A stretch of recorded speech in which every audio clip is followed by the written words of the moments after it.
देखिए किस तरह से श्रद्धालुओं को हुजूम और उनके स्पेशल सुरक्षा कर्मी इसी गाड़ी में बाबा बागेश्वर धाम सरकार है। आप देखिए क्रांति नया क्रांति। जैसा कि आज पूरे बिहार नहीं बल्कि पूरे देश में नवतपुर, पटना जिला के नवतपुर चर्चित हो गया है और ये चर्चित पहले से नवतपुर में तरेतपाली मठ के नाम से है और आज हम वही तरेतपाली मठ के प्रांगण में हैं। इतना बड़ा यज्ञ का सौजन्य जो आज बना है ये तरेतपाली मठ ही है और इसी के प्रांगण में आज इतना बड़ा बागेश्वर बाबा का धीरेन्द्र कृष्ण शास्त्री जी का जो आज कथा चल रहा है और लाखों की संख्या में, जैसा कि कल अगर आकलन किया गया तो 2 से 2.5 लाख श्रद्धालु आए थे, लेकिन वही आज अगर देखा जा रहा है तो लगभग 6 से 7 लाख श्रद्धालु यहाँ मौजूद हैं। जैसा 3 लाख श्रद्धालुओं का जो एक पंडाल कैपेसिटी बनाया गया था उससे बाहर श्रद्धालु फील्ड में नज़र आ रहे हैं। हम अस्थाई पत्रकार से यहाँ जो नवतपुर क्षेत्र देख रहे हैं मनोरंजन कुमार से हम बात करेंगे। मनोरंजन जी, जैसा कि तरेतपाली मठ फेमस है और यहाँ के प्रांगण में जो इतना बड़ा यज्ञ हो रहा है, यहाँ के मठाधीश कौन हैं? श्री श्री 1008 सुदर्शनाचार्य जी महाराज और उनका दूसरा नाम सिमरन बाबा भी बोला जाता है यहाँ स्थानीय लोगों में। जैसे पूरे बिहार में पटना राजधानी है और बहुत जगह हो सकता था यह कार्यक्रम, लेकिन ये तरेतपाली ही क्यों चुना गया? देखिए, तरेतपाली चुनने का अगर आप आध्यात्मिक और सनातन के नज़रिए से देखेंगे तो ये आप जान लीजिए कि ये जो आप जिस मठ की बात कर रहे हैं करीबन इसका आप इतिहास देखें 250 से 300 वर्ष पुराना है और ये जो है ना श्री राम यानी राघवेंद्र भगवान की धरती है और जो कथा कर रहे हैं कथावाचक है बागेश्वर सरकार, ये हनुमान भक्त हैं और एक लगाया जाए हनुमान की सीधे राम जी के द्वारा बुलावा हुआ और राम भक्त हनुमान यहाँ पे चले आए। नहीं तो आपको भी पता होगा, समस्त बिहार वासियों को पता है, पूरे इंडिया में पता है, बिहार की राजधानी पटना का गांधी मैदान में होने वाला था, लेकिन जगह या ट्रैफिक रूल अव्यवस्थित होने की वजह से उनको वहाँ अनुमति नहीं मिला, तो ये भगवान का बुलावा था। अब आप आज की भीड़ का आकलन करेंगे तो कम से कम हम 10 लाख 11 लाख से ज़्यादा की संख्या में देख पा रहे हैं कि श्रद्धालु आए हैं और मुझे नहीं लगता है कि इतनी बड़ी संख्या भीड़ अगर पटना में जाता तो गांधी मैदान में संभव था इनको आराम ले पा रहा, कंट्रोल ले पा रहा, सारी विधि व्यवस्था चरमरा जाती। तो यहाँ के जो मठाधीश हैं सिमरन बाबा जो आप बता रहे हैं, ये इतने बड़ा यज्ञ जो हो रहा है इसमें उनका क्या रोल है? उनका रोल उन्हीं का प्रांगण में हो रहा है। आप बागेश्वर बाबा सबसे बड़ी एक बात बतला दें कि इनके प्रांगण में जो करीबन 300-400 एकड़ का ज़मीन है इन्होंने दिया और यहाँ पर बाबा बागेश्वर को तो नहीं बोलेंगे बट उनके जो भी कमेटी के मेंबर थे यहाँ पर प्रायोरिटी की बात कहते यूज एंड थ्रो किया है बाबा का, इसलिए कि जिसने अपनी भूमि पे आपको शरण दिया हनुमंत कथा कहने के लिए उन्हीं का पहले दिन अनादर किया गया है। 13 तारीख को जिस दिन कथा प्रारंभ होने वाला था बाबा बागेश्वर को, उनकी गाड़ियों की काफिला सीधे पंडाल में गया है जहाँ पे हनुमंत कथा होने वाला है। आप समझना चाहिए कि आपको जिसने शरण दिया, जिसके प्रांगण में इतने कथा कर रहे हैं, अनुयायी आ रहे हैं, उनसे मिलने तक भी नहीं आए, उनके प्रांगण में कदम तक नहीं रखे, उनसे आपने भेंट मुलाकात भी नहीं किया और यही बात कहीं ना कहीं स्थानीय लोगों को एक पीड़ा दे गया कि आखिर हम लोग जो दिन भर पूरे स्थानीय लोग नवतपुर क्षेत्रवासी लगातार बाबा को आने लेकर इतना तन मन से समर्पण दे रहे हैं और हमारे अस्थाई मठाधीश का ही आप अस्वीकार कर रहे हैं और खासकर कहीं ना कहीं इसमें जो बाबा का सारथी बने हुए थे दिल्ली के स्थानीय सांसद मनोज तिवारी जी, उन्होंने ही एक गलत काम करने का, चूँकि मैं वो देख रहा था नज़ारा, पुलिस प्रशासन की 1-2 गाड़ियां बाबा की तरफ मूव कर रही थी, लेकिन मनोज तिवारी जो सार्थक हैं, सारथी कहे जा रहे थे, उन्होंने सीधे बाबा की गाड़ी को पंडाल में लेकर चला गया। अरे सारथी का काम वो होता है जो बूढ़े संकट में सही दिशा ले जाए, आपने सही दिशा से ले जा करके गलत दिशा कर दिए और देखिए खामियाजा भी भुगतना पड़ा कि बाबा को भी मैसेज गया कि कहीं ना कहीं जिस धरती पे आप अपना प्रवचन कहने वाले, कथा कहने वाले, वहीं की मठाधीश का अपमान कतई नवतपुर वाले बर्दाश्त नहीं करेंगे। नवतपुर क्या पूरा पटना जिला बर्दाश्त नहीं करेगा और उनको आभास भी हुआ और इसीलिए आज उन्होंने पंडाल में आने के बाद अपनी तमाम काफिलों के साथ बाबा के पास आए, उनसे आशीर्वाद लिए, चरण स्पर्श किए और अपनी कहीं न कहीं पहले की हुई गलती को क्षमा भी मांगे। जैसा कि मनोरंजन जी अभी जानकारी दिए हैं कि यहाँ के जो मठाधीश हैं और चर्चित हैं, अपना सैकड़ों एकड़ भूमि इस जग में दे चुके हैं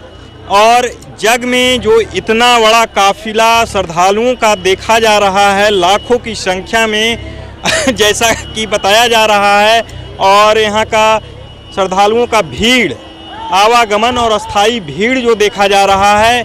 इस भीड़ को एक जगह देने का काम यहाँ के मठाधीश ने किया। लेकिन जब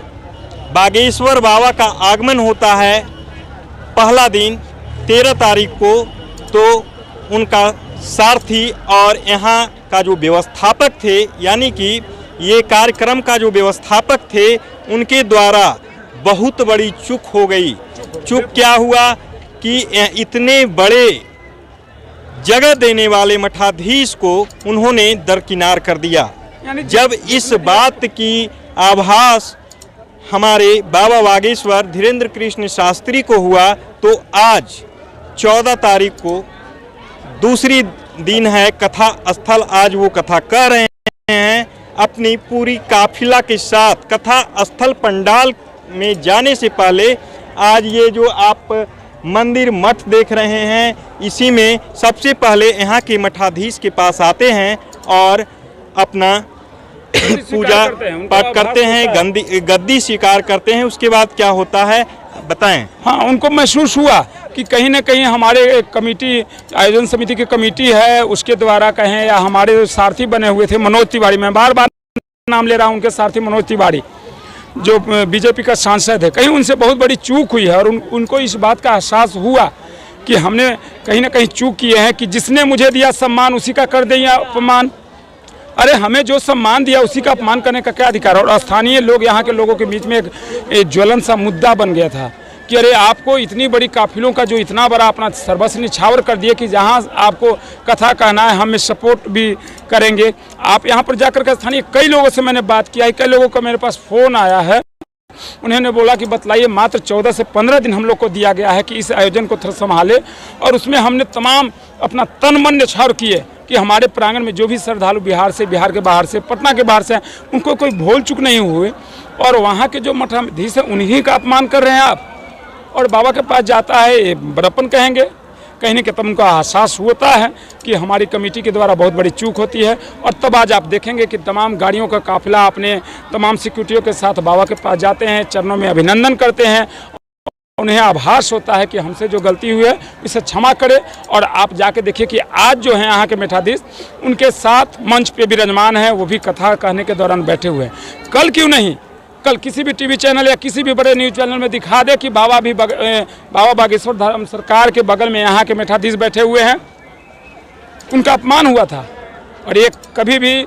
बर्दाश्त करने लायक नहीं था। जो उनको समय से रहते एहसास हो गया, ये अच्छी बात है। आज से अपना कथा के लिए कथा स्थल पे बाबा बागेश्वर के साथ यहाँ का जो मठ का मठाधीश हैं वो गए हुए हैं। बिल्कुल, वो भी हैं, मंच पे आसीन है, वो भी हैं। अब किसी प्रकार की कोई शिकवा शिकायत नहीं है। शिकवा शिकायत नहीं, और वो तो शिकवा शिकायत किए भी नहीं थे। मठाधीश इतने सादगी वाले हैं, वो किन्हीं से शिकवा शिकायत नहीं किए कि मेरा अपमान किया गया, बल्कि उनके इतने बड़े समर्थक जो हैं तमाम, आप आसपास के चौहद्दी में 20-30 गांव को देखेंगे, चाहे चेसी की बात करें, तरेत की बात करें, चचौल की बात करें, पाली की बात करें और मोतेपुर की बात करें, मतलब जितने चौहद्दी में आपको 30 से 40 गाँव, उन लोग जो यहाँ के समर्थक हैं, जो जान रहे कि 300 वर्षों से हम नहीं, हमारे पूर्वज भी यहाँ पूजते हैं, उन्होंने इतना सम्मान दिया। और बार बार एक ही बात कहें, हमने दिया सम्मान और हमारा ही अपमान, तो नवतपुर वाले ये बर्दाश्त करने नहीं थे। और ये मैसेज गया, जन सैलाब का मैसेज गया कि बाबा बागेश्वर सरकार, आपके अनुयायियों ने, आपके कमेटी के कुछ मेंबरों ने अपमान, आपके द्वारा गलती से अपमान हुआ है,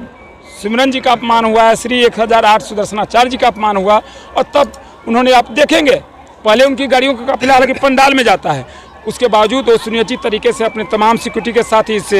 मठ में आते हैं तरेत वाले, और बस बाबा से मिलते हैं,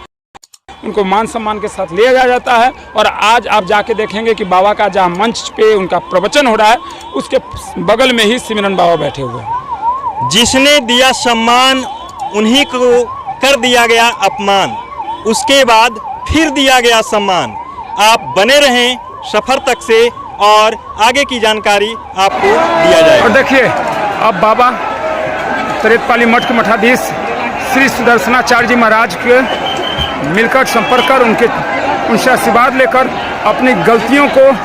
महसूस कर वापस पंडाल में जा रहे हैं, उस पंडाल में जहां से उनका हनुमान कथन है। गाड़ियों का काफिला चल चुका है, तरेतपाली मठ से सीधे निकल रहा है गाड़ियों का काफिला बागेश्वर बाबा सरकार का। और देखिए